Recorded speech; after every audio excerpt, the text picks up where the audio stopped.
ನಮಸ್ತೆ ವೀಕ್ಷಕರೇ, ವಾರ್ತೆಗಳಿಗೆ ಸ್ವಾಗತ. ನಾನು ನಂದಿನಿ. ಈಗ ಮುಖ್ಯಾಂಶಗಳು. ಕೃಷಿ ಲಾಭದಾಯಕಗೊಂಡರೆ ಯುವ ಜನತೆ ಕೃಷಿಯತ್ತ ಮುಖ ಮಾಡುತ್ತಾರೆ. ಕೃಷಿ ಕ್ಷೇತ್ರದಲ್ಲಿನ ಹೊಸ ಬದಲಾವಣೆಗಳು ಪ್ರತಿ ರೈತರನ್ನು ತಲುಪಬೇಕು. ಮುಖ್ಯಮಂತ್ರಿ ಸಿದ್ದರಾಮಯ್ಯ. ಬಡ್ಡಿ ಸಮೇತ ತೀರಿಸುವವರೆಗೂ ರಾಜಕೀಯದಲ್ಲೇ ಇರ್ತೀನಿ, ಕಣ್ಣೀರಿನ ಶಪಥ ಮಾಡಿದ ಮಾಜಿ ಸಚಿವ ಎಚ್.ಡಿ. ರೇವಣ್ಣ.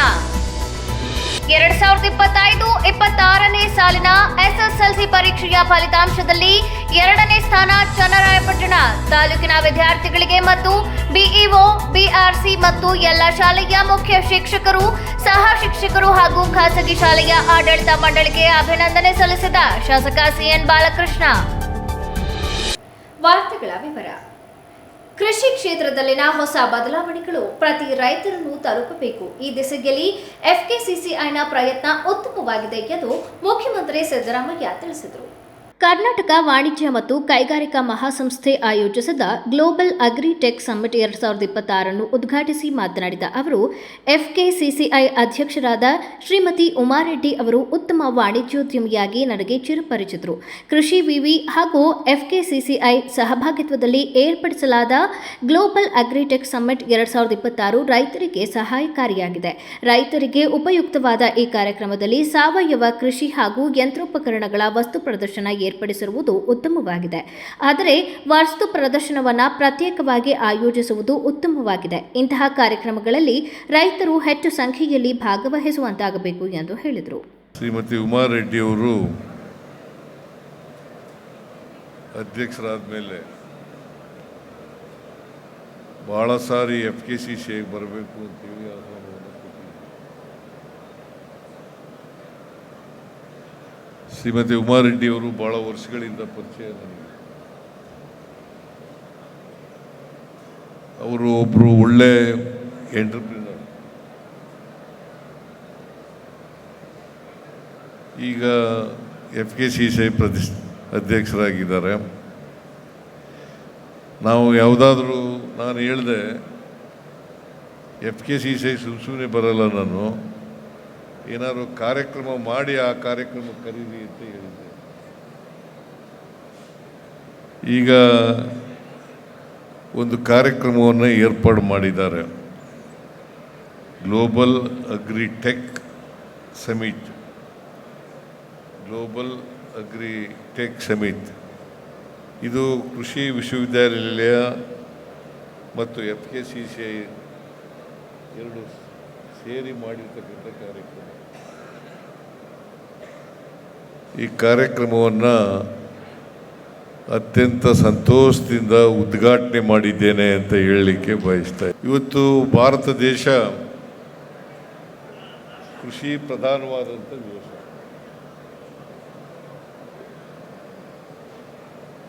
ಈ ಸಮಾರಂಭದ ಉದ್ದೇಶ ಕೃಷಿ ಉತ್ಪನ್ನವನ್ನು ಹೆಚ್ಚು ಮಾಡಬೇಕು ಅಂತಕ್ಕಂಥದ್ದು ಮುಖ್ಯ ಉದ್ದೇಶ ಅಲ್ಲ. ಕೃಷಿಯನ್ನು ಹೇಗೆ ಲಾಭದಾಯಕ ಮಾಡಬೇಕು ಅದು ಬಹಳ ಮುಖ್ಯ. ಸುಸ್ಥಿರವಾದಂಥ ಕೃಷಿಯನ್ನು ಹೇಗೆ ಲಾಭದಾಯಕ ಮಾಡಬೇಕು. ಯಾಕಂತಂದರೆ ಇವತ್ತಿನ ಯುವಕರು ಕೃಷಿಯಿಂದ ದೂರ ಹೋಗ್ತಾ ಇದ್ದಾರೆ. ಭಾಳ ಹಳ್ಳಿಗಳೆಲ್ಲ ಈಗ ಏನಾಗಿದ್ದಾವೆ ಅಂತಂದರೆ ವಯಸ್ಸಾದವರೇ ಜಾಸ್ತಿ ಇರ್ತಕ್ಕಂಥ ಪರಿಸ್ಥಿತಿ ಇದೆ. ಅದರಿಂದ ಯುವಕರು, ವಿಶೇಷವಾಗಿ ಯುವತಿಯರು ಕೃಷಿನಲ್ಲಿ ಹೆಚ್ಚು ಆಕರ್ಷಣೆ ಆಗಬೇಕಾದ್ರೆ ಕೃಷಿ ಲಾಭದಾಯಕ ಆಗಲೇಬೇಕು. ಅದಕ್ಕೆ ಸರ್ಕಾರ ಕೆಲವು ಕಾರ್ಯಕ್ರಮಗಳನ್ನು ಮಾಡ್ತಾ ಇದ್ದೀವಿ.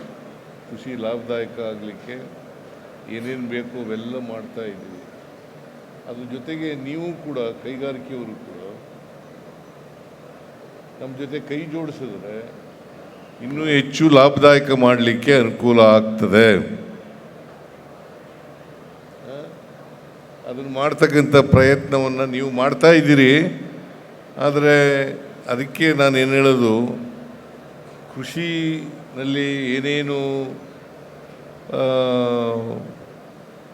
ತಯಾರಾಗ್ತದೆ, ಹೊಸ ಪ್ರಯೋಗಗಳು ಬರ್ತವೆ, ಹೊಸ ಬೆಳವಣಿಗೆಗಳಾಗ್ತವೆ, ಅವೆಲ್ಲವೂ ಕೂಡ ರೈತರು ತಲುಪಬೇಕು. ತಮ್ಮ ಎದುರಾಳಿಗಳಿಗೆ ಬಡ್ಡಿ ಸಮೇತ ತೀರಿಸುವವರೆಗೂ ರಾಜಕೀಯದಲ್ಲಿ ಇರ್ತೀನಿ ಎಂದು ಮಾಜಿ ಸಚಿವ ಎಚ್.ಡಿ. ರೇವಣ್ಣ ಕಣ್ಣೀರು ಹಾಕುತ್ತಲೇ ಶಪಥಗೈದಿದ್ದಾರೆ. ಹಾಸನದ ದೊಡ್ಡಬೀಕನಹಳ್ಳಿ ಗ್ರಾಮದಲ್ಲಿ ಶ್ರೀ ಆಂಜನೇಯ ಸ್ವಾಮಿ ದೇವಾಲಯ ಉದ್ಘಾಟನೆ ಕಾರ್ಯಕ್ರಮದಲ್ಲಿ ಪಾಲ್ಗೊಂಡು ಮಾತನಾಡಿದ ಎಚ್.ಡಿ. ರೇವಣ್ಣ ಕಣ್ಣೀರು ಹಾಕುತ್ತಲೇ ಶಪಥ ಮಾಡಿದರು. ನಾನು ನೋವಿನಿಂದ ಹೇಳುತ್ತಿದ್ದೇನೆ, ಈ ರಾಜ್ಯದಲ್ಲಿ ಇಂತಹ ಕೆಟ್ಟ ಸರ್ಕಾರ ನಾನು ಎಂದೂ ನೋಡಲಿಲ್ಲ. ಕಾಯ್ತಾ ಇದ್ದೀನಿ, ಬಡ್ಡಿ ಸಮೇತ ತೀರಿಸುವವರೆಗೂ ರಾಜಕೀಯದಲ್ಲಿ ಇರ್ತೀನಿ. ರಾಜ್ಯದಲ್ಲಿ ಕಾನೂನು ಸುವ್ಯವಸ್ಥೆ ಯಾವ ರೀತಿ ಇದೆ ಅನ್ನೋದು ಗೊತ್ತಿದೆ ನನಗೆ. ಕೆಲವು ಬಡ್ಡಿ ಸಮೇತ ತೀರಿಸಬೇಕಾಗುತ್ತದೆ. ಇನ್ನು 1.5 ವರ್ಷ ಅಷ್ಟೇ. ನಮ್ಮ ಕಾರ್ಯಕರ್ತರಿಗೆ ಹೇಳುವುದು ಎಷ್ಟೇ ನೋವಾದರೂ ತಡೆಯಿರಿ.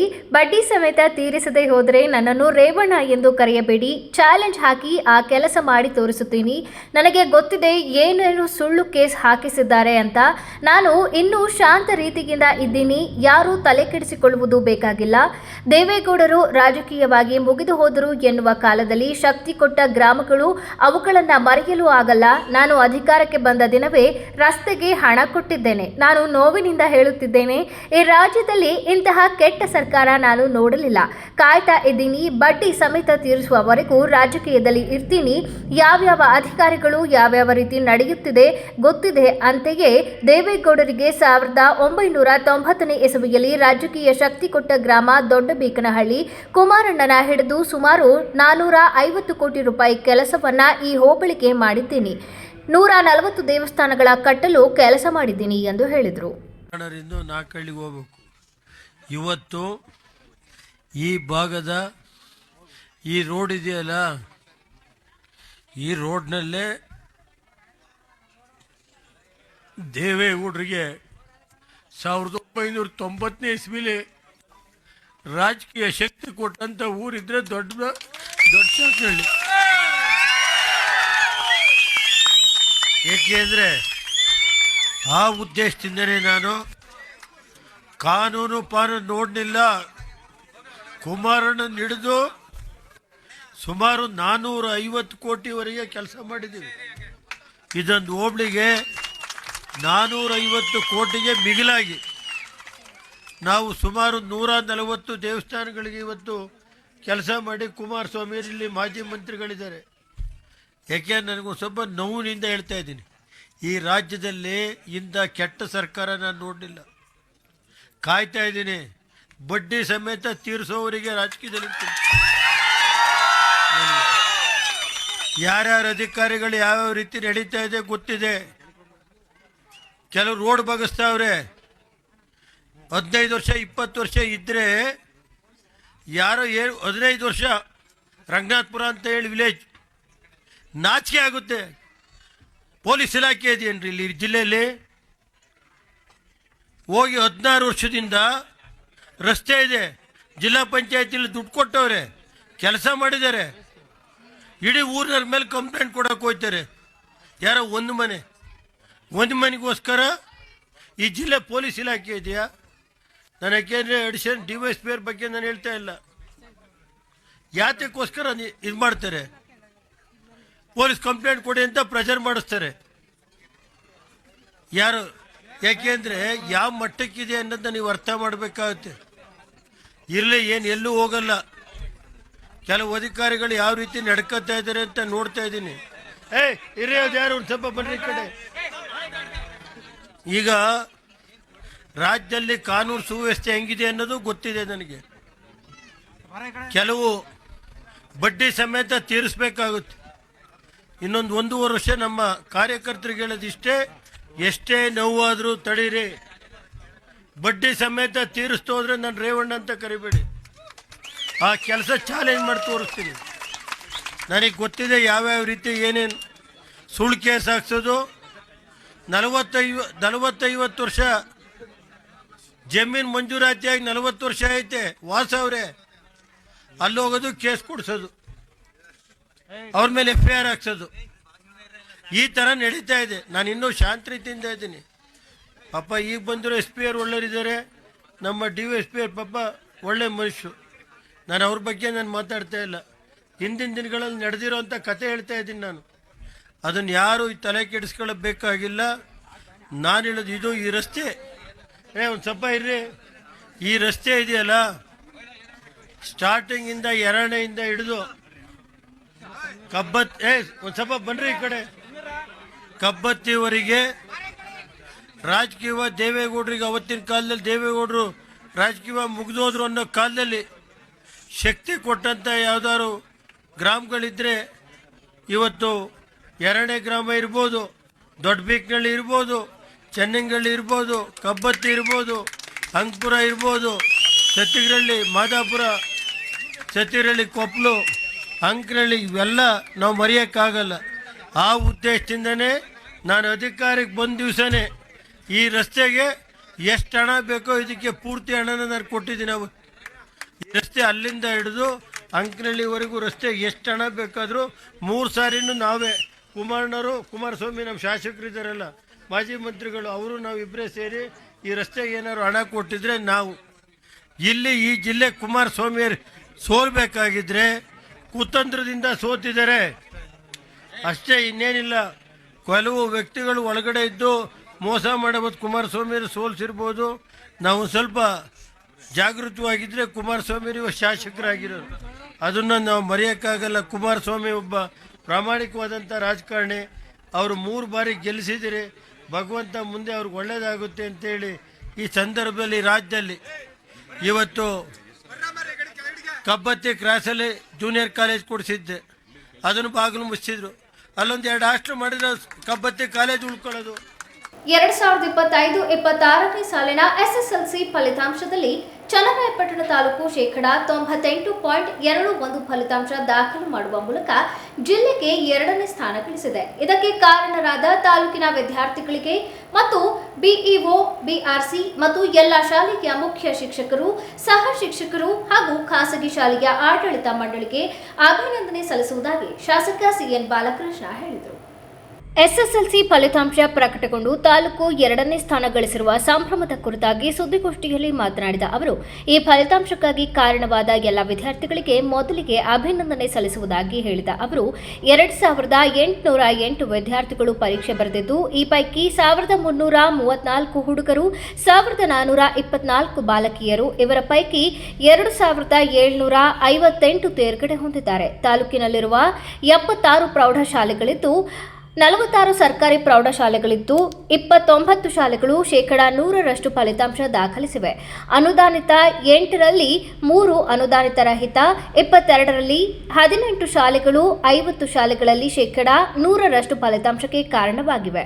ಇನ್ನು ತಾಲೂಕಿಗೆ ಪ್ರಥಮ ಸ್ಥಾನವನ್ನು ಪಟ್ಟಣದ ರಾಧಾಕೃಷ್ಣ ಶಾಲೆಯ ಭೂಮಿಕಾ ಪಡೆದರೆ, ದ್ವಿತೀಯ ಸ್ಥಾನವನ್ನು ಗೂರಮಾರನಹಳ್ಳಿ ಮುರಾರ್ಜಿ ವಸತಿ ಶಾಲೆಯ ಜಸ್ವಂತ್ ಆಚಾರ್, 2ನೇ ಸ್ಥಾನವನ್ನು ಮತ್ತು 3ನೇ ಸ್ಥಾನವನ್ನು ಇಂಪನ ಹಾಗೂ 4ನೇ ಸ್ಥಾನವನ್ನು ಲತಿಕಾ ಪಡೆದಿದ್ದಾರೆ ಎಂದ ಅವರು, ಕನ್ನಡ ಭಾಷೆಯಲ್ಲಿ 31 ವಿದ್ಯಾರ್ಥಿಗಳು, ಇಂಗ್ಲಿಷ್ನಲ್ಲಿ 26, ಹಿಂದಿ 166, ಗಣಿತದಲ್ಲಿ 4 ಮತ್ತು ವಿಜ್ಞಾನದಲ್ಲಿ 1, ಸಮಾಜ ವಿಜ್ಞಾನದಲ್ಲಿ 35 ಮಕ್ಕಳು 100ಕ್ಕೆ 100% ಅಂಕ ಪಡೆದಿದ್ದಾರೆ. ಕಳೆದ ಬಾರಿಗಿಂತ ಉತ್ತಮ ಫಲಿತಾಂಶ ದಾಖಲಿಸಿದೆ. ಕಳೆದ ಬಾರಿ 7ನೇ ಸ್ಥಾನದಲ್ಲಿದ್ದ ತಾಲೂಕು 2ನೇ ಸ್ಥಾನ ಗಳಿಸಿ ಉತ್ತಮ ಫಲಿತಾಂಶಕ್ಕೆ ಕಾರಣವಾಗಿದೆ ಎಂದು ಹೇಳಿದರು. ಇವತ್ತು 25-26ನೇ ಸಾಲಿನ ಎಸ್ಎಸ್ಎಲ್ಸಿ ಫಲಿತಾಂಶ ನಮ್ಮ ತಾಲೂಕು 98.21% ದಾಖಲಾಗಿದೆ. ಈ ಸಂದರ್ಭದಲ್ಲಿ ನಾನು POರು, BRC, ECOಸು ಎಲ್ಲ ಶಾಲೆಗಳ ಮುಖ್ಯೋಪಾಧ್ಯಾಯರು, ಶಿಕ್ಷಕ ವರ್ಗದವ್ರಿಗೆ ಹಾಗೂ ಪೋಷಕ ವರ್ಗದವ್ರಿಗೆ, ವಿಶೇಷವಾಗಿ ವಿದ್ಯಾರ್ಥಿಗಳಿಗೆ ಅಭಿನಂದನೆಗಳನ್ನು ಸಲ್ಲಿಸಲಿಕ್ಕೆ ಬಯಸ್ತಾ ಇದ್ದೇನೆ. ಇವತ್ತು ನಮ್ಮ ತಾಲೂಕಿನಲ್ಲಿ ಒಟ್ಟು 2808 ವಿದ್ಯಾರ್ಥಿಗಳು ಎಕ್ಸಾಮಿನೇಷನ್ಗೆ ಕಂಡಕ್ಟ್ ಮಾಡಿದರು. ಅದರಲ್ಲಿ ಬಾಯ್ಸು 1334, ಗರ್ಲ್ಸ್ 1424, ಅದರಲ್ಲಿ ಪಾಸ್ಡ್ 2758, ಒಟ್ಟು 98.21% ಬಂದಿದೆ. ಅದರಲ್ಲಿ ಒಟ್ಟು ನಮ್ಮಲ್ಲಿ 76 ಹೈಸ್ಕೂಲ್ಸ್ ಇದೆ. ಹೈಸ್ಕೂಲ್ಸಲ್ಲಿ 46 ಸರ್ಕಾರಿ ಪ್ರೌಢಶಾಲೆಗಳು, ಸರ್ಕಾರಿ ಪ್ರೌಢಶಾಲೆಗಳ ವ್ಯಾಪ್ತಿನಲ್ಲಿ 29 ಪ್ರೌಢಶಾಲೆಗಳು 100ಕ್ಕೆ 100% ದಾಖಲಾಗಿದೆ, 100% ಬಂದಿದೆ. 46 ಸರ್ಕಾರಿ ಪ್ರೌಢಶಾಲೆಗಳಲ್ಲಿ 29 ಪ್ರೌಢಶಾಲೆಗಳು 100% ದಾಖಲಾಗಿದೆ. ಅನುದಾನಿತ 8ರಲ್ಲಿ 3, ಅನುದಾನ ರಹಿತ 22ರಲ್ಲಿ 18, ಒಟ್ಟು 76 ಶಾಲೆಗಳ ಪೈಕಿ 50 ಶಾಲೆಗಳಲ್ಲಿ ಇದು 100% ರಿಸಲ್ಟ್ ವಿಶೇಷವಾಗಿ ಬಂದಿದೆ. ಅದ್ರ ಜೊತೆಯಲ್ಲಿ 600ಕ್ಕಿಂತ ಹೆಚ್ಚು ಮಾರ್ಕ್ಸ್ ತಗೊಂಡಿರ್ತಕ್ಕಂಥವ್ರು ಬಹುಶಃ 4 ವಿದ್ಯಾರ್ಥಿಗಳು ದಾಖಲಾಗಿದ್ದಾರೆ. ಭೂಮಿಕಾ ರಾಧಾಕೃಷ್ಣ ಶಾಲೆ 621, ಜಸ್ವಂತಾಚ ಮುರಾರ್ಜಿ ಶಾಲೆ ಗೂರ್ಮಾನಹಳ್ಳಿ, ಇಂಪನ ಮುರಾರ್ಜಿ ಶಾಲೆ ಗೂರ್ಮಾನಹಳ್ಳಿ ಇವರು 620, 618, ಭೂಮಿಕಾ 621, ಲತಿಕಾ 618 ಸರ್ಕಾರಿ ಪ್ರೌಢಶಾಲೆ ವಸ್ತು ನಮ್ಮ ಗರ್ಲ್ಸ್ ಹೈಸ್ಕೂಲು ಇರ್ತಕ್ಕಂಥದ್ದು. ಅದೇ ರೀತಿ 600ಕ್ಕಿಂತ ಹೆಚ್ಚು ಅಂದರೆ 605, 604 ಸರ್ಕಾರಿ ಶಾಲೆಗಳು 10 ಮಕ್ಕಳು 600ಕ್ಕಿಂತ ಹೆಚ್ಚು ಮಾರ್ಕ್ಸನ್ನು ತೆಗೆದುಕೊಂಡಿದ್ದಾರೆ. ಅದ್ರ ಜೊತೆಯಲ್ಲಿ ಔಟ್ ಕನ್ನಡದಲ್ಲಿ 31 ವಿದ್ಯಾರ್ಥಿಗಳು ಔಟ್ ಆಫ್ ಔಟ್ ತಗೊಂಡವ್ರೆ. ಆಮೇಲೆ ಇಂಗ್ಲೀಷ್ನಲ್ಲಿ 26 ಮಕ್ಕಳು, ಹಿಂದಿನಲ್ಲಿ 166, ಮ್ಯಾಥಮೆಟಿಕ್ಸಲ್ಲಿ 4, ಸೋಷಿಯಲ್ ಸೈನ್ಸಲ್ಲಿ 1, ಸೈನ್ಸ್ನಲ್ಲಿ 1, ಸಮಾಜ ವಿಜ್ಞಾನದಲ್ಲಿ 35 ಮಕ್ಕಳು ಒಟ್ಟು. ಸೊ ಇವರು ಎಲ್ಲ 100ಕ್ಕೆ 100 ಮಾರ್ಕ್ಸ್ಗಳನ್ನು ತೆಗೆದುಕೊಂಡಿದ್ದಾರೆ. ಒಂದೇನಪ್ಪ ಅಂದರೆ ವಿಶೇಷ, ಈ ಸಲ ಸರ್ಕಾರಿ ಶಾಲೆಗಳು ಕಳೆದ ಸಾಲು ಹೋಲಿಸ್ಕೊಂಡ್ರೆ ತುಂಬ ಗಣನೀಯವಾದಂಥ ಒಂದು ದಾಖಲೆಗಳನ್ನ ಮಾಡಿದ್ದಾರೆ. ಅದ್ರ ಜೊತೆ ನನ್ನ ಜಿಲ್ಲೆಯಲ್ಲಿ ನಮ್ಮ ಚನ್ನರಾಯಪಟ್ಟಣ ತಾಲೂಕು 2ನೇ ಸ್ಥಾನವನ್ನು ಗಳಿಸಿದೆ. ಈ ವೇಳೆ ಸುದ್ದಿಗೋಷ್ಠಿಯಲ್ಲಿ ಕ್ಷೇತ್ರ ಸಂಪನ್ಮೂಲ ಅಧಿಕಾರಿ ಕೆಎನ್ ಅನಿಲ್ ಕುಮಾರ್, ಇಸಿಒಗಳಾದ ಲೋಕೇಶ್, ಕರಿಯಪ್ಪ ಗೌಡ, ಶಿವಾನಂದ್, ಜಯಪ್ರಕಾಶ್, ಸಹ ಶಿಕ್ಷಕರ ಸಂಘದ ಅಧ್ಯಕ್ಷ ಅನಿಲ್ ಇದ್ದರು. ಹೆಣ್ಣು ಮಕ್ಕಳನ್ನ ಶಿಕ್ಷಣದಿಂದ ವಂಚಿಸದೆ ಅವರ ಹಕ್ಕುಗಳನ್ನು ಹಾಗೂ ಸಮಾನತೆಗಾಗಿ ಶಿಕ್ಷಣದ ಮೂಲಕ ಗಟ್ಟಿಗೊಳಿಸಿದರೆ ಮೌಢ್ಯಾಚರಣೆಗಳನ್ನು ಬೇರು ಸಮೇತ ಕಿತ್ತೊಗೆಯಲು ಸಾಧ್ಯವೆಂದು ಜಿಲ್ಲಾ ಕಾನೂನು ಸೇವೆಗಳ ಪ್ರಾಧಿಕಾರದ ಹಿರಿಯ ಸಿವಿಲ್ ನ್ಯಾಯಾಧೀಶರು ಹಾಗೂ ಸದಸ್ಯ ಕಾರ್ಯದರ್ಶಿ ಜಿಕೆ ದಾಕ್ಷಾಯಣಿ ಹೇಳಿದರು. ಜಿಲ್ಲಾ ಕಾನೂನು ಸೇವೆಗಳ ಪ್ರಾಧಿಕಾರ, ತಾಲೂಕು ಕಾನೂನು ಸೇವಾ ಸಮಿತಿ, ಅರಸೀಕೆರೆ ಹಾಗೂ ವಿವಿಧ ಇಲಾಖೆಗಳ ಸಂಯುಕ್ತಾಶ್ರಯದಲ್ಲಿ ಗಂಡಸಿ ಹೋಬಳಿಯ ಚೀಲನಹಳ್ಳಿ, ಗೊಲ್ಲರಹಟ್ಟಿಯಲ್ಲಿ ಮುಟ್ಟಿನ ಸಮಯ ಮತ್ತು ಹೆರಿಗೆಯ ನಂತರ ಮಹಿಳೆಯರನ್ನ ಊರಿನಿಂದ ಹೊರಗಿಡುವ ಅನಿಷ್ಟಾಚರಣೆ ನಿಷೇಧ ಕುರಿತು ಆಯೋಜಿಸಿದ್ದ ಜಾಗೃತಿ ಕಾರ್ಯಕ್ರಮವನ್ನು ಉದ್ಘಾಟಿಸಿ ಮಾತನಾಡಿದ ಅವರು, ಹಳೆಯ ಕಂದಾಚಾರಗಳಿಂದ ಹೆಣ್ಣು ಮಕ್ಕಳು ದೈಹಿಕ, ಮಾನಸಿಕವಾಗಿ ಹಿಂಸೆ ಅನುಭವಿಸುತ್ತಿದ್ದು ಆತ್ಮವಿಶ್ವಾಸ ಕಳೆದುಕೊಳ್ಳುತ್ತಿದ್ದಾರೆ. ಶಿಕ್ಷಣದಿಂದ ವೈಜ್ಞಾನಿಕ ಚಿಂತನೆ ಬೆಳೆದು ಇಂತಹ ಮೂಢ ನಂಬಿಕೆಗಳನ್ನು ತೊಡೆದು ಹಾಕಬಹುದು ಎಂದು ಹೇಳಿದರು. ತರವಾದ ಒಂದು ವಾತಾವರಣನ ನೀವು ಸೃಷ್ಟಿ ಮಾಡಬೇಕು. ಇಲ್ಲಿ ನೀವು ಕೂರಿಸಿದಾಗ ಈ ಡಸ್ಟ್ ಅಲ್ಲಿ, ಈ ಕೊಡೆಯಲ್ಲಿ ಅವಳಿಗೆ ಬೇರೆ ರೀತಿಯ ಕಾಯಿಲೆಗಳು ಬರುವಂತ ಸಾಧ್ಯತೆ ಇರುತ್ತೆ. ಮತ್ತೆ ಅವಳು ಸ್ವಚ್ಛವಾಗಿರ್ಬೇಕು. ಹಿಂದಿನ ಕಾಲದಿಂದ ಏನ್ ಬಂದಿದೆ ಅಂದ್ರೆ ಪದ್ಧತಿ 3 ದಿನ, 4 ದಿನ, 5 ದಿನ ಅವಳು ಒಳಗಡೆ ಹೋಗ್ಬಾರ್ದು ಅಂತ. ಮನೆ ಒಳಗಡೆ ಅಡಿಗೆ ಮನೆ ಇಂಥದಕ್ಕೆಲ್ಲ ಒಂದೊಂದ್ ಕಡೆ ಹೋಗಂಗಿಲ್ಲ, ಒಂದೇ ಕಡೆ ಯಾಕೆ ಮಾಡಿದ್ರು ಅದನ್ನ ಹಿರಿಯರು? ಅವರಂದ್ರೆ ಮನೆಯಲ್ಲೇ ಇಟ್ಕೋತಾ ಇದ್ರು. ಕೆಲವೊಂದು ಇದನ್ನ ಬಿಟ್ಟು ಬೇರೆ ಇದ್ರಲ್ಲೆಲ್ಲ ಕಮ್ಯುನಿಟಿಯಲ್ಲೆಲ್ಲ ಒಳಗಡೆನೆ ಇಟ್ಕೋತಾ ಇದ್ರು. ಆದ್ರೆ ಅವಳು ಇಲ್ಲಿ ಓಡಾಡಂಗಿಲ್ಲ ಅಂತ. ಯಾಕೆ ಅಂದ್ರೆ ವೈಜ್ಞಾನಿಕವಾಗಿ ಕೂಡ ಅದು ಅವಳಿಗೆ ಆ ಸಮಯದಲ್ಲಿ ಒಂದು ವಿಶ್ರಾಂತಿ ಬೇಕು, ರೆಸ್ಟ್ ಮಾಡಬೇಕು ಅಂತ ಹೇಳ್ಬಿಟ್ಟು ಇದನ್ನ ಮಾಡಿದ್ದನ್ನ ನೀವು ಅದಕ್ಕಿಂತ ಮುಂದುವರೆದು ಏನ್ ಮಾಡ್ರಿ? ಅವಳ ಮನೆ ಒಳಗಡೆ ಇದ್ರೆ ಮೈಲ್ಗೆ ಅವಳು ಎಲ್ಲೋ ಅಡ್ಡಾಡಬಾರ್ದು, ದೇವ್ರ ಶಾಪ ನಮಗೆ ತಟ್ಟಕ್ಕೆ, ದೇವ್ರ ಶಿಕ್ಷೆ ಕೊಡ್ತಾನೆ, ಇಂಥದ್ದೆಲ್ಲ ನಿಮ್ಮ ತಲೆಯಲ್ಲಿ ಬಂತು? ಖಂಡಿತ ಇಲ್ಲ. ಈಗ ಸಾಕಷ್ಟು ಜನ ಉಪವಾಸ ಮಾಡ್ತೀರಾ. ಉಪವಾಸ ಮಾಡಿ ಅಂತ ದೇವ್ರ ಏನಾದ್ರು ಹೇಳಿದೆ? ಯಾರಿಗಾರು ಕನಸಿಗೆ ಬಂದು ಹೇಳಿದಾನ ದೇವ್ರು ನೀನು ಉಪವಾಸ ಮಾಡಿನೇ ಇವತ್ತು ನಾನು ಪೂಜೆ ಮಾಡ್ಬೇಕಂತ? ಯಾವತ್ತಾದ್ರು ಹೇಳಿದಾನ? ಯಾರು ಕನ್ಸಲ್ಲಾರು ಬಂದಿದಾರ? ದೇವ್ರು ಬಂದಿದಾರ? ಇಲ್ಲ ಅಲ್ವಾ? ಹೇಳಿದಾರ? ಇಲ್ಲ. ಆದ್ರೆ ಉಪವಾಸ ಯಾಕೆ ಮಾಡ್ತೀರಾ? ಹೌದು, ಅದೇ ಒಂದು ನಂಬಿಕೆಯಿಂದ ಮಾಡ್ತೀವಿ. ಏನಂದ್ರೆ ನಾವು ಉಪವಾಸ ಮಾಡಿ ಪೂಜೆ ಮಾಡಿದ ತಕ್ಷಣ ದೇವ್ರು ನಮ್ಗೆ ಒಳ್ಳೇದು ಮಾಡ್ತಾನೆ. ಈ ಸಂದರ್ಭದಲ್ಲಿ ಜಿಲ್ಲಾ ಆರೋಗ್ಯ ಶಿಕ್ಷಣಾಧಿಕಾರಿ ಮಂಜುಳಾ, ಸಿದ್ದಮಲ್ಲಪ್ಪ, ಕಾರ್ಯಕ್ರಮದಲ್ಲಿ ವಿವಿಧ ಇಲಾಖೆಗಳ ಅಧಿಕಾರಿಗಳು, ಶಿಕ್ಷಕರು ಹಾಗೂ ಗ್ರಾಮಸ್ಥರು ಭಾಗವಹಿಸಿದ್ದರು. ಕಳೆದ ವರ್ಷದಿಂದಲೇ ನಾವು 100ರಷ್ಟು ಫಲಿತಾಂಶವನ್ನ ಗುರಿಯಾಗಿಟ್ಟುಕೊಂಡಿದ್ದೇವೆ. ಪ್ರತಿ ಪೂರ್ವ ಸಿದ್ಧತಾ ಪರೀಕ್ಷೆಯಲ್ಲಿ ಕ್ರಮವಾಗಿ 10% ಏರಿಕೆ ಸಾಧಿಸುವಂತೆ ಯೋಜನೆ ರೂಪಿಸಿದ್ದೆವು. ಅಂತಿಮ ಪರೀಕ್ಷೆಯಲ್ಲಿ 95.59% ಫಲಿತಾಂಶ ಬಂದಿದ್ದು, ಇನ್ನು 4% ಮಾತ್ರ ಗುರಿ ಉಳಿದಿದೆ. ಮುಂದಿನ ಶೈಕ್ಷಣಿಕ ವರ್ಷದಲ್ಲಿ ಅದನ್ನು ಸಾಧಿಸಲು ಗಟ್ಟಿಯಾದ ಯೋಜನೆ ರೂಪಿಸಿದ್ದೇವೆ ಎಂದು ಕ್ಷೇತ್ರ ಶಿಕ್ಷಣಾಧಿಕಾರಿ ಭಾಗ್ಯಮ್ಮ ತಿಳಿಸಿದರು. ಸಂತೋಷದ ಕ್ಷಣವನ್ನು ಇಲ್ಲಿ ಹಂಚಿಕೆ ಮಾಡ್ಕೊಳ್ಳೋದಕ್ಕೆ ಭಾಳ ಖುಷಿ ಆಗ್ತಾ ಇದೆ. ನಮ್ಮ ತಾಲೂಕಿನ ಫಲಿತಾಂಶ ಈಗಾಗಲೇ ಎಲ್ರಿಗೂ ಗೊತ್ತಾಗಿದೆ. 95.59 ರಿಸಲ್ಟನ್ನು ತಗೊಂಡು ನಮ್ಮ ತಾಲೂಕು ಎಲ್ಲ ಶಿಕ್ಷಕ ಸನ್ಮಿತ್ರರು, ಮಕ್ಕಳು, ಪೋಷಕರು, ಅಧಿಕಾರಿ ವೃಂದದವರು ಇವರೆಲ್ಲರಿಗೂ ಕೂಡ ಮಾರ್ಗದರ್ಶನ ಮಾಡಿರುವಂತಹ ಮಾನ್ಯ ಶಾಸಕರು ಮತ್ತು MP ಸಾಹೇಬರು ಒಂದು 3 ಸಭೆಯನ್ನು ತಗೊಂಡಿದ್ದರು. ಮಾನ್ಯ ಜಿಲ್ಲಾಧಿಕಾರಿಗಳು ಮತ್ತು ನಮ್ಮ ಜಿಲ್ಲಾ ಹಂತದ ಎಲ್ಲ ಅಧಿಕಾರಿ ಸನ್ಮಿತ್ರರು ನಮ್ಮ ತಾಲೂಕಿನ ಎಲ್ಲ ಮುಖ್ಯ ಶಿಕ್ಷಕರು ಭಾಳ ಕೆಲಸವನ್ನು ಮಾಡೋದ್ರ ಮೂಲಕ, ಅಂದರೆ ರಜಾವಧಿಯಲ್ಲಿ ಕೆಲಸವನ್ನು ಮಾಡೋದ್ರ ಮೂಲಕ, ಹಬ್ಬ ಹರಿದಿನಗಳನ್ನು ಮರೆತು ಕೆಲಸ ಮಾಡೋದ್ರ ಮೂಲಕ ಪ್ರತಿಯೊಂದು ಮಗುವಿನ ಪ್ರಗತಿಗೆ ತನ್ನದೇ ಆದಂತಹ ಕೊಡುಗೆಯನ್ನು ನೀಡಿರುವಂಥವರು ನಮ್ಮ ಶಿಕ್ಷಕರು. ನಾನು ಮೊದಲನೇದಾಗಿ ಸ್ಮರಿಸ್ಕೊಳ್ಳುವಂಥದ್ದು ನಮ್ಮ ಶಿಕ್ಷಕರನ್ನು. ಉತ್ತಮವಾಗಿ ಕೆಲಸವನ್ನು ಮಾಡೋದ್ರ ಮೂಲಕ ಉತ್ತಮ ಫಲಿತಾಂಶವನ್ನು ಕೊಟ್ಟಿದ್ದಾರೆ ಅಂತ ಅಂದರೆ ಅದಕ್ಕೆ ಮುಖ್ಯ ಕಾರಣಕರ್ತರು ನಮ್ಮ ಶಿಕ್ಷಕರಾಗಿರ್ತಾರೆ. ನಂತರ ಪೋಷಕರು ಬರ್ತಾರೆ. ಅದಕ್ಕೆ ಸಾಥ್ ಕೊಡೋ ರೀತಿಯಲ್ಲಿ ನಮ್ಮ ಮಕ್ಕಳೆಲ್ಲರೂ ಕೂಡ ಹಬ್ಬಗಳಲ್ಲಿ ಬೇಸರ ಮಾಡ್ಕೊಳ್ದಲೇ ಶಾಲೆಗಳಿಗೆ ಬಂದಿದ್ದಾರೆ. ಶಿಕ್ಷಕರು ಹೇಳಿಕೊಟ್ಟಂಥ ಎಲ್ಲ ಪಾಠಗಳನ್ನು ಕೇಳ್ಕೊಂಡಿದ್ದಾರೆ. ಆ ಮೂಲಕ ಪ್ರತಿಯೊಂದು ಪರೀಕ್ಷೆಯಲ್ಲೂ ಕೂಡ ನಾವು 3 ಪೂರ್ವ ಸಿದ್ಧತಾ ಪರೀಕ್ಷೆಯನ್ನು ಮಾಡಿದ್ವಿ. ಆ ಪರೀಕ್ಷೆಯಲ್ಲಿ ಫಸ್ಟ್ ನಮಗೆ 70% ಬಂತು ಫಸ್ಟ್ ಪ್ರಿಪ್ರೇಟ್ರಿಯಲ್ಲಿ, ಸೆಕೆಂಡ್ ಪ್ರಿಪ್ರೇಟ್ರಿಯಲ್ಲಿ 82% ಬಂತು, 3ನೇ ಪ್ರಿಪ್ರೇಟ್ರಿಯಲ್ಲಿ 90% ಬಂತು. ನಮ್ಮ ಗುರಿ ಇದ್ದಿದ್ದು 100%ಅನ್ನು ತಗೊಳ್ಳೇಬೇಕು ಅನ್ನೋವಂಥದ್ದು ಭಾಳ ಪರಿಪಕ್ವವಾಗಿ ಮಕ್ಕಳನ್ನ ಸಿದ್ಧತೆ ಮಾಡುವಂಥ ಒಂದು ನಿಟ್ಟಿನಲ್ಲಿ ನಮ್ಮ ಶಿಕ್ಷಕರು ಭಾಳ ಕೆಲಸವನ್ನು ಮಾಡಿದ್ರು. ಇವತ್ತು 95.59 ಬಂದಿದೆ ಅಂತ ಅಂದರೆ ಅದು ಭಾಳ ಸಂತೋಷವನ್ನು ತಂದುಕೊಟ್ಟಿದೆ.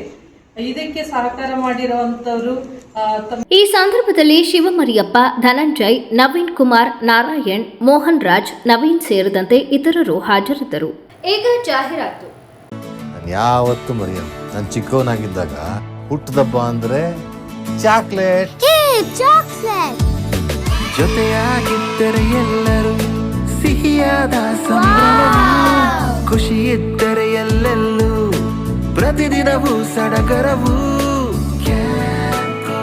Campco chocolates spreading. Ratnam silks ಹಾಸನದ ಜನಮನ ಗೆದ್ದಿರುವ ನಂಬರ್ 1 ರೇಷ್ಮೆ ಹಾಗೂ ಫ್ಯಾನ್ಸಿ ಸೀರೆಗಳ ಎಕ್ಸ್ಕ್ಲೂಸಿವ್ ಶೋರೂಮ್.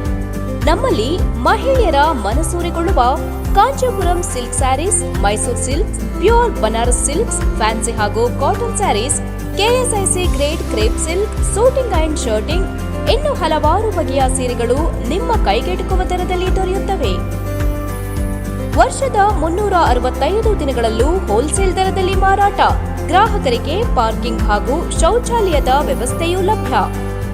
ಭೇಟಿ ಕೊಡಿ Ratnam silks, opposite to Rangalakshmi hospital, next to NCC office, RC road, Haasan.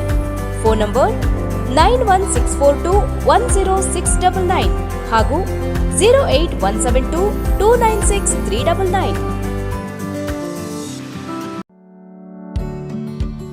ಹಾಸನದ ಕೆಆರ್ಪುರಂನಲ್ಲಿ ನೂತನವಾಗಿ ಪ್ರಾರಂಭವಾಗಿರುವ ಸುನಂದ ಸೂಪರ್ ಸ್ಪೆಷಾಲಿಟಿ ಕಣ್ಣಿನ ಆಸ್ಪತ್ರೆಯಲ್ಲಿ ನಿಮ್ಮ ಕಣ್ಣಿನ ಎಲ್ಲ ಸಮಸ್ಯೆಗಳಿಗೆ ಸೂಕ್ತ ಚಿಕಿತ್ಸೆಗಳು ಲಭ್ಯವಿರುತ್ತವೆ.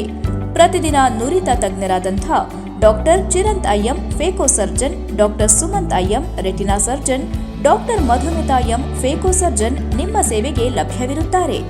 ನಮ್ಮ ಆಸ್ಪತ್ರೆಯ ವಿಶೇಷತೆಗಳು: state of art operation theatre, injection ರಹಿತ ನೋವಿಲ್ಲದ ಶಸ್ತ್ರಚಿಕಿತ್ಸೆ, ಕ್ಯಾಟರಾಕ್ಟ್ ಶಸ್ತ್ರಚಿಕಿತ್ಸೆಗೆ ಅತ್ಯಾಧುನಿಕ ಆರ್ಟ್ಲಿ ಫೇಕೋ ಮೆಷಿನ್, ಅಂತಾರಾಷ್ಟ್ರೀಯ ಮಟ್ಟದ ಲೆನ್ಸಸ್ ಬಳಕೆ, ನುರಿತ ವೈದ್ಯರ ತಂಡದಿಂದ ರೆಟಿನಾ ತೊಂದರೆಗಳಿಗೆ ಚಿಕಿತ್ಸೆ, ಗ್ಲೋಕೋಮಾ ಸಮಸ್ಯೆಗೆ ಚಿಕಿತ್ಸೆ, ಬಾಲ್ಯದ ಕಣ್ಣಿನ ಸಮಸ್ಯೆಗಳಿಗೆ ಚಿಕಿತ್ಸೆ.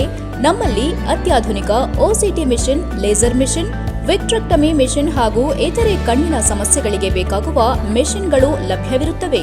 ಹೆಸರಾಂತ ಕಂಪನಿಯ ಉತ್ತಮ ಗುಣಮಟ್ಟದ ಕನ್ನಡಕಗಳು ರಿಯಾಯಿತಿ ದರದಲ್ಲಿ ದೊರೆಯುತ್ತವೆ. ನಮ್ಮಲ್ಲಿ ಮುಖ್ಯವಾಗಿ ಯಶಸ್ವಿನಿ ಕಾರ್ಡ್, ಧರ್ಮಸ್ಥಳ ಸಂಘದ ಕಾರ್ಡ್ಗಳ ವಿಮಾ ಸೌಲಭ್ಯ ಹಾಗೂ ಇತರೆ ಖಾಸಗಿ ಕಂಪನಿಗಳ ವಿಮಾ ಸೌಲಭ್ಯಗಳು ದೊರೆಯುತ್ತವೆ. ಭಾನುವಾರ ಹೊರತುಪಡಿಸಿ ಪ್ರತಿದಿನ ಸೋಮವಾರದಿಂದ ಶನಿವಾರದವರೆಗೆ ಬೆಳಗ್ಗೆ 10 ರಿಂದ ಸಂಜೆ 8 ಗಂಟೆವರೆಗೆ ವೈದ್ಯರು ಸಮಾಲೋಚನೆಗೆ ಲಭ್ಯವಿರುತ್ತಾರೆ. ಹೆಚ್ಚಿನ ಮಾಹಿತಿಗಾಗಿ ಸಂಪರ್ಕಿಸಿ. ಹಾಸನದ ನಮ್ಮ ವಿಳಾಸ HAR ಆರ್ಕೇಡ್ 4ನೇ ಕ್ರಾಸ್, ಸಂಪಿಗೆ ರಸ್ತೆ, ಕೆಆರ್ಪುರಂ, ಹಾಸನ. Phone number 9036033343, 9353737288. ತಿಪಟೂರಿನಲ್ಲಿ ಕಳೆದ 3 ವರ್ಷಗಳಿಂದ ಸುನಂದ ಕಣ್ಣಿನ ಆಸ್ಪತ್ರೆ ಕಾರ್ಯನಿರ್ವಹಿಸುತ್ತಿದ್ದು ರೋಗಿಗಳ ಮೆಚ್ಚುಗೆ ಗಳಿಸಿದೆ ಎಂದು ತಿಳಿಸಲು ಆಶಿಸುತ್ತೇವೆ. ತಿಪಟೂರಿನ ನಮ್ಮ ವಿಳಾಸ NH 206, ಹಾಸನ್ ಸರ್ಕಲ್ ಹತ್ತಿರ ಇಂಡಿಯನ್ ಆಯಿಲ್ ಪೆಟ್ರೋಲ್ ಬಂಕ್ ಪಕ್ಕ, ತಿಪಟೂರು. ಫೋನ್ ನಂಬರ್ಸ್ 8310505620 ಮತ್ತು 08023901908. ಸಕಲೇಶಪುರದಲ್ಲಿ ಸುನಂದ ಸೂಪರ್ ಸ್ಪೆಷಾಲಿಟಿ ಕಣ್ಣಿನ ಆಸ್ಪತ್ರೆಯ ವಿಷನ್ ಸೆಂಟರ್ ತೆರೆಯಲಾಗಿದ್ದು, ಸೋಮವಾರ ಮತ್ತು ಗುರುವಾರ ನೇತ್ರ ತಜ್ಞರು ಸಮಾಲೋಚನೆಗೆ ಲಭ್ಯವಿರುತ್ತಾರೆ. ಸಕಲೇಶಪುರದ ನಮ್ಮ ವಿಳಾಸ Srinivasa nursing home, 2nd floor, BM road, Sakleshpur. Phone number 7997531860.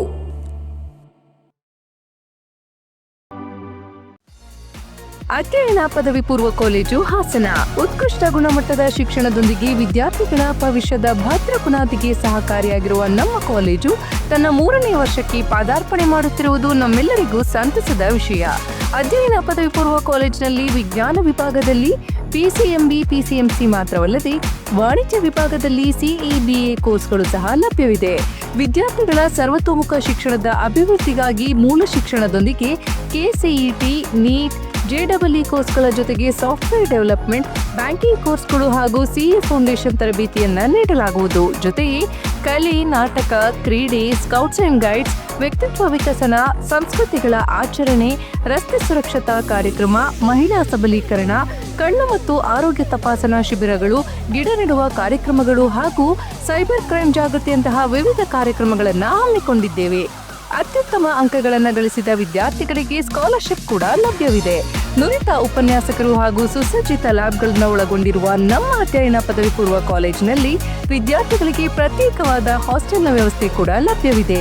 2026-27ನೇ ಶೈಕ್ಷಣಿಕ ಸಾಲಿಗೆ ದಾಖಲಾತಿಗಳು ಪ್ರಾರಂಭವಾಗಿದ್ದು, ವಿದ್ಯಾರ್ಥಿಗಳ ಉಜ್ವಲ ಭವಿಷ್ಯದ ಕನಸಿನ ಮೊದಲ ಹೆಜ್ಜೆ ನಮ್ಮ ಅಧ್ಯಯನ ಪದವಿ ಪೂರ್ವ ಕಾಲೇಜು. ದಾಖಲಾತಿಗಾಗಿ ಹಿಂದೆ ಸಂಪರ್ಕಿಸಿ. ಅಧ್ಯಯನ ಪದವಿ ಪೂರ್ವ ಕಾಲೇಜು, ವಿದ್ಯಾನಗರ, ಹಾಸನ. ಕಾಂಟ್ಯಾಕ್ಟ್ 9019526599. ಗುಣಮಟ್ಟದ ಶಿಕ್ಷಣ, ಶಿಸ್ತು ಮತ್ತು ಸಂಸ್ಕಾರದ ಕಲಿಕೆಗೆ ಮತ್ತೊಂದು ಹೆಸರೇ ಚಿಕ್ಕಮಗಳೂರಿನ ಸೆಂಟ್ ಮೇರಿಸ್ ಪದವಿ ಪೂರ್ವ ಕಾಲೇಜು.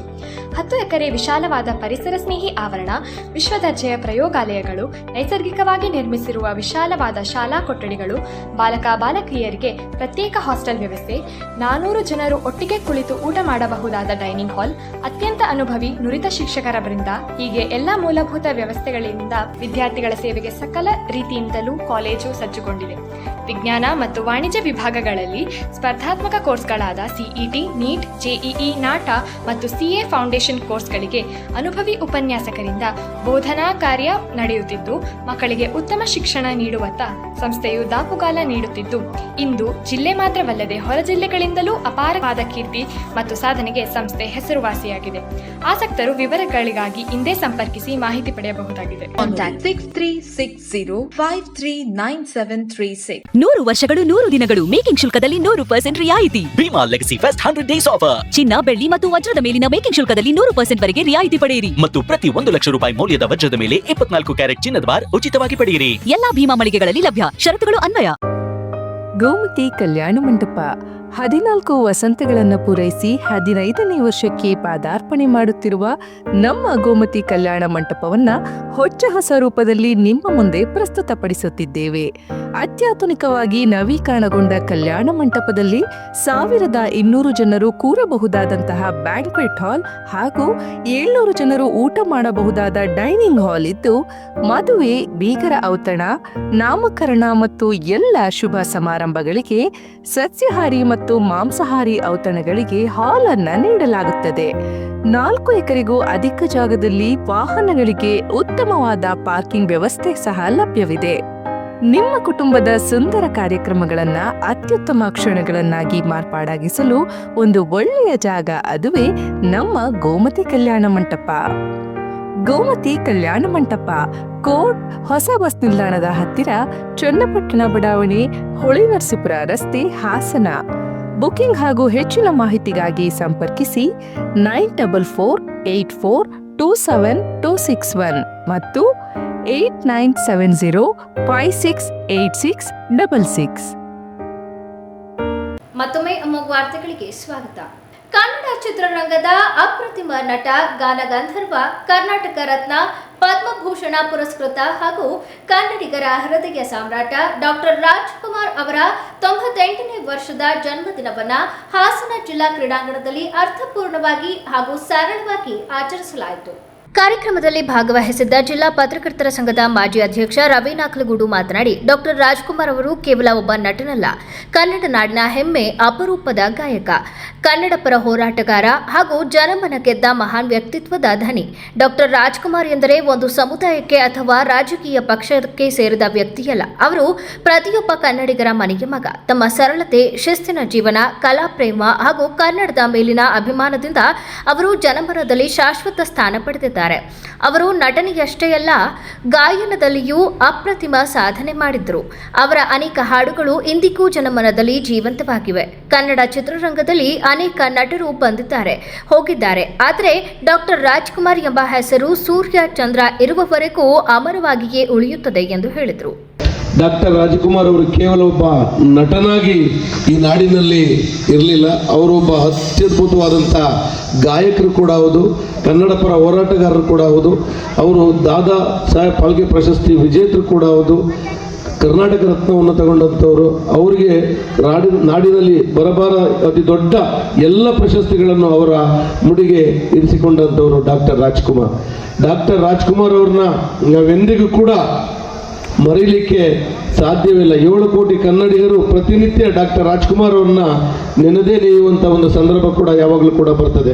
ಈ ಕಾರ್ಯಕ್ರಮದಲ್ಲಿ ಶಿವರಾಮ್ ಅವರು ಕೂಡ ಇದ್ದಾರೆ, ಈ ಒಂದು ಸಂಘಟನೆ ನಿರ್ದೇಶಕರು, ಅವರನ್ನು ಕೂಡ ಈ ಸಂದರ್ಭದಲ್ಲಿ ನೆನಪಿಸುತ್ತಾ ಇಂಥ ಒಂದು ಕಾರ್ಯಕ್ರಮವನ್ನು ಈ ಜಿಲ್ಲಾ ಕ್ರೀಡಾಂಗಣದ ಮುಂಭಾಗ ಆಚರಣೆಯನ್ನು ಮಾಡುವ ಮೂಲಕ ಮೇರು ವ್ಯಕ್ತಿತ್ವದ ಕನ್ನಡ ನಾಡಿನ ಕಣ್ಮಣಿ ಡಾಕ್ಟರ್ ರಾಜ್ಕುಮಾರ್ ಅವರನ್ನ ನಾವು ನೆನೆಯುವಂಥ ಕೆಲಸವನ್ನು ಮಾಡ್ತಾ ಇದ್ದೇವೆ.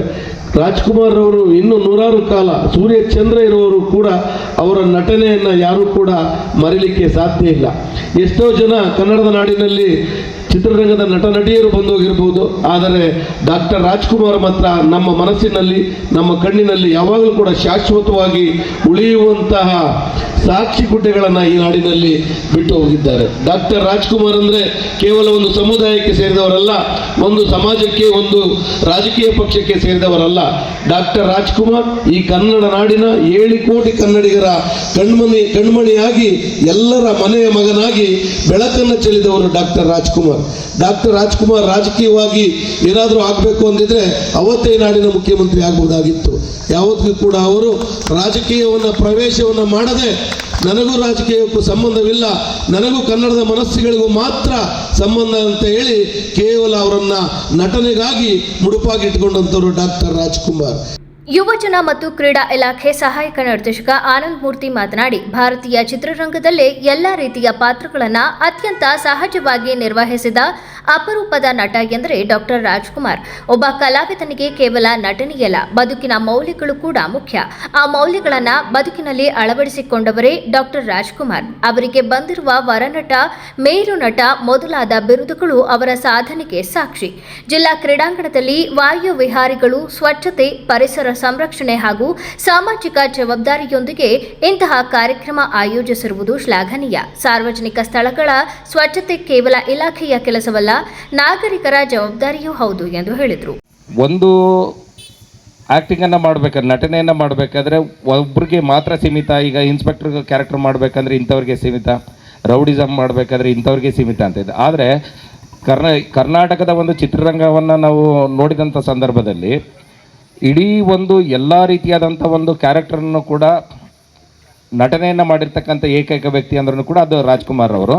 ಜೊತೆಗೆ ಭಾರತ ದೇಶದ ಒಂದು ಚಿತ್ರರಂಗದಲ್ಲಿ ಕರ್ನಾಟಕದ ಒಂದು ಚಿತ್ರರಂಗ ಅಂತ ಸಡನ್ನಾಗಿ ನೆನಪಾಗ್ತಕ್ಕಂಥ ಏಕೈಕ ವ್ಯಕ್ತಿ ಅಂದರೆ ಅದು ಡಾಕ್ಟರ್ ರಾಜ್ಕುಮಾರ್ ಅವರು. ಇವತ್ತು ಯಾವುದೇ ಒಂದು ಕಾರ್ಯಕ್ರಮವನ್ನು ಅಥವಾ ಚಿತ್ರರಂಗವನ್ನು ನೆನೆಸ್ಕೊಳ್ಬೇಕಾದ್ರೂ ಕೂಡ ಅವರನ್ನು ನೆನೆಸ್ಕೊಂಡೇ ಮುಂದಕ್ಕೆ ಹೋಗ್ತಕ್ಕಂಥ ಒಂದು ಹಿನ್ನೆಲೆಯನ್ನು ನಾವು ನೋಡಿದಾಗ ಅವರಿಗೆ ಬಂದಿರತಕ್ಕಂಥ ಬಿರುದುಗಳು ಏನಿದ್ದಾವೆ, ವರನಟ ಇದೆ. ವರನಟ ಅಂತಂದರೆ ದೇವರೇ ನೀಡಿರ್ತಕ್ಕಂಥ ಒಂದು ವರ ಅನ್ನೋ ಒಂದು ಕಲ್ಪನೆಯೂ ಕೂಡ ನಮಗಿದೆ. ಮೇರು ನಟ ಅಂದರೆ ಇಡೀ ಎಲ್ಲ ವ್ಯಕ್ತಿಗಳಿಗಿಂತ ನಟರ ಒಂದು ವ್ಯಕ್ತಿತ್ವಗಿಂತಲೂ ಕೂಡ ಮೇರು ನಟ ಅಂದರೆ ಮೇಲ್ಪಂಕ್ತಿಯಲ್ಲಿರ್ತಕ್ಕಂಥ ಒಂದು ನಟನೆಯ ಒಂದು ವ್ಯಕ್ತಿತ್ವವನ್ನು ಡಾಕ್ಟರ್ ರಾಜ್ಕುಮಾರ್ ಹೊಂದಿದ್ರು ಅಂತಲೂ ಕೂಡ ನಾವು ಭಾವಿಸ್ಬೇಕಾಗತ್ತೆ. ಹಾಗೆಯೇ ಕಾರ್ಯಕ್ರಮ ಕಾರ್ಯಕ್ರಮದಲ್ಲಿ ಜೂನಿಯರ್ ರಾಜ್ಕುಮಾರ್ ಅವರು ಡಾಕ್ಟರ್ ರಾಜ್ಕುಮಾರ್ ಅಭಿನಯದ ಹಾಗೂ ಗಾಯನದ ಜನಪ್ರಿಯ ಹಾಡುಗಳನ್ನು ಹಾಡುವ ಮೂಲಕ ಎಲ್ಲರ ಗಮನ ಸೆಳೆದರು. ಈ ಸಂದರ್ಭದಲ್ಲಿ ರಾಮಗಿರಿ ನಾಯಕ್, ರಾಮಚಂದ್ರ, ಧರ್ಮಪ್ಪ, ಗಿರಿಯಪ್ಪ, ತ್ರಿಪಾಠಿ, ಶೇಖರ್, ಸತೀಶ್, ಶಿವರಾಮ್, ಲೋಕೇಶ್, ಗಿರೀಶ್, ಬಸವರಾಜು, ನಾಗರಾಜು, ಮಂಜೇಗೌಡ, ಸಾದಿಕ್ ಸೇರಿದಂತೆ ಅನೇಕ ಗಣ್ಯರು ಕಾರ್ಯಕ್ರಮದಲ್ಲಿ ಉಪಸ್ಥಿತರಿದ್ದರು. ಬೇಲೂರು ತಾಲೂಕಿನ ಹೊಸ ಉತ್ಪತ್ತನಹಳ್ಳಿ ಗ್ರಾಮದಲ್ಲಿ ಗ್ರಾಮದ ದೇವಿ ಮಿಡಚಲಮ್ಮ ತಾಯಿಯ ಜಾತ್ರೋತ್ಸವವು ಭಕ್ತಿ ಭಾವದಿಂದ ಹಾಗೂ ವೈಭವದಿಂದ ನೆರವೇರಿತು. ಗ್ರಾಮಸ್ಥರು, ಸುತ್ತಮುತ್ತಲಿನ ಹಳ್ಳಿಗಳ ಭಕ್ತರು ಸಾವಿರಾರು ಸಂಖ್ಯೆಯಲ್ಲಿ ಭಾಗವಹಿಸಿ ದೇವಿಯ ಆಶೀರ್ವಾದ ಪಡೆದರು. ಜಾತ್ರೆಯ ಅಂಗವಾಗಿ ಬೆಳಗಿನ ಜಾವದಿಂದಲೇ ದೇವಸ್ಥಾನದಲ್ಲಿ ವಿಶೇಷ ಪೂಜೆ, ಅಭಿಷೇಕ, ಅಲಂಕಾರ ಹಾಗೂ ಹೋಮ ಹವನ ಕಾರ್ಯಕ್ರಮಗಳು ನಡೆದವು. ಪೂಜಾ ಕಾರ್ಯಕ್ರಮಗಳಲ್ಲಿ ಭಾಗವಹಿಸಿದ ಭಕ್ತರು ದೇವಿಗೆ ಕಾಯಿ, ಹಣ್ಣು, ಪುಷ್ಪ ಹಾಗೂ ಹರಕೆಗಳನ್ನು ಸಮರ್ಪಿಸಿದರು. ಗ್ರಾಮದ ಹಿರಿಯರು ಹಾಗೂ ಅರ್ಚಕರು ವೇದ ಮಂತ್ರಗಳೊಂದಿಗೆ ಪೂಜೆಯನ್ನ ನೆರವೇರಿಸಿದರು. ಮಧ್ಯಾಹ್ನದ ವೇಳೆಗೆ ಮಿಡಚಲಮ್ಮ ತಾಯಿಯ ಉತ್ಸವ ಮೂರ್ತಿಯನ್ನ ಅಡ್ಡಪಲ್ಲಕ್ಕಿ ಮೂಲಕ ಗ್ರಾಮದ ಸುತ್ತಲೂ ಭವ್ಯ ಮೆರವಣಿಗೆ ನಡೆಸಲಾಯಿತು. ಮೆರವಣಿಗೆಯಲ್ಲಿ ತಾಳಮದ್ದಳೆ, ಡೊಳ್ಳು ಕುಣಿತ ಹಾಗೂ ಜನಪದ ಕಲಾ ತಂಡಗಳು ಭಾಗವಹಿಸಿ ಸಂಭ್ರಮ ಹೆಚ್ಚಿಸಿತು. ಮಹಿಳೆಯರು ಆರತಿ ತೆಗೆದು ದೇವಿಯನ್ನು ಬರಮಾಡಿಕೊಂಡರು. ಜಾತ್ರೆಯ ಪ್ರಮುಖ ಆಕರ್ಷಣೆಯಾಗಿ ಭಕ್ತರಿಂದ ವಿಶೇಷ ಹರಕೆಗಳ ಸಮರ್ಪಣೆ ಮಾಡಿಸಿದರು. ಕೆಲ ಭಕ್ತರು ತಮ್ಮ ಮನೋವಾಂಛೆಗಳನ್ನು ನೆರವೇರಿದ ಹಿನ್ನೆಲೆಯಲ್ಲಿ ದೇವಿಗೆ ವಿಶೇಷ ಕಾಣಿಕೆಗಳನ್ನು ಸಮರ್ಪಿಸಿದರು. ನಂತರದಲ್ಲಿ ಮಹಾಪೂಜೆ ಹಾಗೂ ಪ್ರಸಾದ ವಿತರಣೆ ನಡೆಯಿತು. ಭಕ್ತರಿಗೆ ಅನ್ನ ಸಂತರ್ಪಣೆ ವ್ಯವಸ್ಥೆ ಮಾಡಲಾಗಿದ್ದು, ಸಾವಿರಾರು ಜನರು ಭಾಗವಹಿಸಿ ಪ್ರಸಾದ ಸ್ವೀಕರಿಸಿದರು. ಜಾತ್ರೆಯ ಸಂದರ್ಭದಲ್ಲಿ ಗ್ರಾಮದಲ್ಲಿ ಉತ್ಸವದ ವಾತಾವರಣ ಕಂಗೊಳಿಸಿತು. ಜಾತ್ರೆಗೆ ನಿಮಿತ್ತ ಗ್ರಾಮದಲ್ಲಿ ಸ್ವಚ್ಛತೆ, ಭದ್ರತೆ ಮತ್ತು ವಾಹನ ಸಂಚಾರಕ್ಕೆ ವಿಶೇಷ ವ್ಯವಸ್ಥೆ ಮಾಡಲಾಗಿತ್ತು. ಈ ಸಂದರ್ಭದಲ್ಲಿ ಚನ್ನಕೇಶವ ದೇಗುಲ ಮಾಜಿ ಧರ್ಮದರ್ಶಿ ಯುಟಿ ಕೇಶವಮೂರ್ತಿ, ಸನ್ಯಾಸಿಹಳ್ಳಿ ಗ್ರಾಮ ಪಂಚಾಯಿತಿ ಅಧ್ಯಕ್ಷ ಶಿವು, ಬಾಳೆಹಣ್ಣು ರಮೇಶ್ ಹಾಜರಿದ್ದರು. ಕೊನೆಯಲ್ಲಿ ಮತ್ತೊಮ್ಮೆ ಮುಖ್ಯಾಂಶಗಳು. ಕೃಷಿ ಲಾಭದಾಯಕಗೊಂಡರೆ ಯುವ ಜನತೆ ಕೃಷಿಯತ್ತ ಮುಖ ಮಾಡುತ್ತಾರೆ. ಕೃಷಿ ಕ್ಷೇತ್ರದಲ್ಲಿನ ಹೊಸ ಬದಲಾವಣೆಗಳು ಪ್ರತಿ ರೈತರನ್ನು ತಲುಪಬೇಕು. ಮುಖ್ಯಮಂತ್ರಿ ಸಿದ್ದರಾಮಯ್ಯ. ಬಡ್ಡಿ ಸಮೇತ ತೀರಿಸುವವರೆಗೂ ರಾಜಕೀಯದಲ್ಲೇ ಇರ್ತೀನಿ. ಕಣ್ಣೀರಿನ ಶಪಥ ಮಾಡಿದ ಮಾಜಿ ಸಚಿವ ಎಚ್.ಡಿ. ರೇವಣ್ಣ. 2025-26ನೇ ಸಾಲಿನ ಎಸ್ಎಸ್ಎಲ್ಸಿ ಪರೀಕ್ಷೆಯ ಫಲಿತಾಂಶದಲ್ಲಿ 2ನೇ ಸ್ಥಾನ ಚನ್ನರಾಯಪಟ್ಟಣ. ತಾಲೂಕಿನ ವಿದ್ಯಾರ್ಥಿಗಳಿಗೆ ಮತ್ತು ಬಿಇಒ, ಬಿಆರ್ಸಿ ಮತ್ತು ಎಲ್ಲ ಶಾಲೆಯ ಮುಖ್ಯ ಶಿಕ್ಷಕರು, ಸಹ ಶಿಕ್ಷಕರು ಹಾಗೂ ಖಾಸಗಿ ಶಾಲೆಯ ಆಡಳಿತ ಮಂಡಳಿಗೆ ಅಭಿನಂದನೆ ಸಲ್ಲಿಸಿದ ಶಾಸಕ ಸಿಎನ್ ಬಾಲಕೃಷ್ಣ. ಮುಂದಿನ ವಾರ್ತಾ ಸಂಚಿಕೆಯಲ್ಲಿ ಮತ್ತೊಮ್ಮೆ ಭೇಟಿಯಾಗೋಣ. ನಮಸ್ಕಾರ.